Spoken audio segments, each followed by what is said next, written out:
Hello, I'm Gregory Sale, and I'm an advocate for justice reform and successful reentry after incarceration. I began this work over 10 years ago in response to the heavy-handed justice and media stunts of Arizona Sheriff Joe Arpaio. These long-term projects invite disparate constituencies to engage in dialogue and creative process. When participants in my projects began completing their prison sentences, I witnessed firsthand the daunting task of finding a job or a place to live. Their challenges and their desire not to return to the system has become the focus of my work. Listen to a participant's story. Play, please. I'm Sue Ellen Allen. I served 7 years at Perryville for a securities fraud crime. And this is my family. When I had breast cancer in Sheriff Joe's jail, the drug addicts, the prostitutes, and the thieves looked after me. We've all worn those black and white stripes.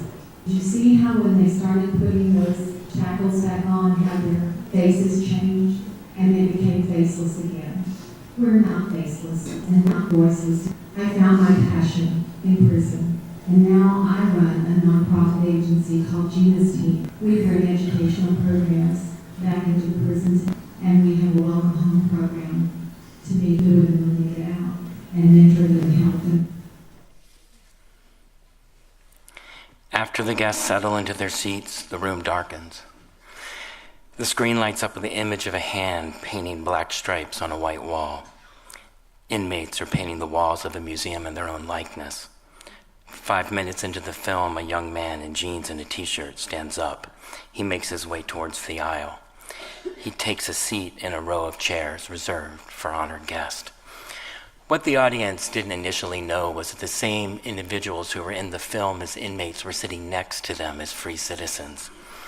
This breakdown in sort of social barriers, this framing supported a breakdown in social barriers that gave way to a meaningful conversation.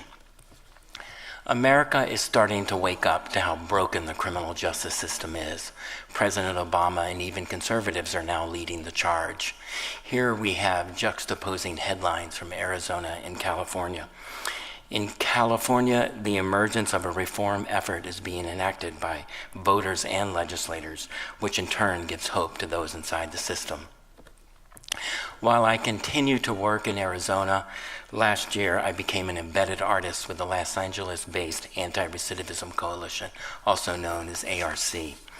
I invited ARC members to participate in an ongoing restorative justice project that involved voices less heard in the community writing about love as a social political campaign. ARC was founded by successful Hollywood producer Scott Butnick and works to help young adults get a fresh start. Its members are committed to positive change in their lives.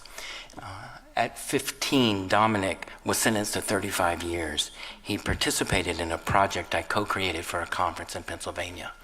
Can you play that, please? One of the senators that assembly people and senators that I spoke to, they didn't have a lot of time. They were super busy. So I said, listen, you don't have a lot of time. I'm not going to waste your time by trying to talk your ear off. Just want to show you something. And I literally did. I gave him this card, which is my old prison ID. I showed it to him. He looked at it for a second. Then I went in my other pocket, and I took it out, and I showed him this college ID. And I said, that is the difference, sir. That is the difference. And he said, enough said. And he was like, honestly speechless for a few seconds. The members share their turnaround stories with legislators to convince them that rehabilitation is possible, leading to laws for more humane sentencing for juveniles and restored budgets for prison college programs. As we reform the criminal justice system, more and more inmates will be released. ARC members and I are currently developing an arts-based public service campaign focused on raising awareness and support of returning citizens, changing the way their story is framed, exploring creative process, reimagining themselves, their positions in society and society's response to them, and moving beyond the paradigm of inside and outside. As events or posters, our public service campaign will be available to individuals on the inside that need positive role models, and on the outside to influence, question, and shift public perceptions.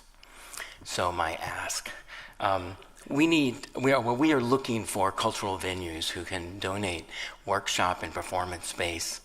We also need media, ad agencies, and rebranding specialists to contribute their expertise and engage in our process. Thank you, Creative Capital and Ruby, Art Matters, and SPART. I also need to thank everyone who took the risk of being involved in these projects. Without their trust and willingness to allow their images and words to appear in these contexts, the social impact of this work would not be possible. Thank you.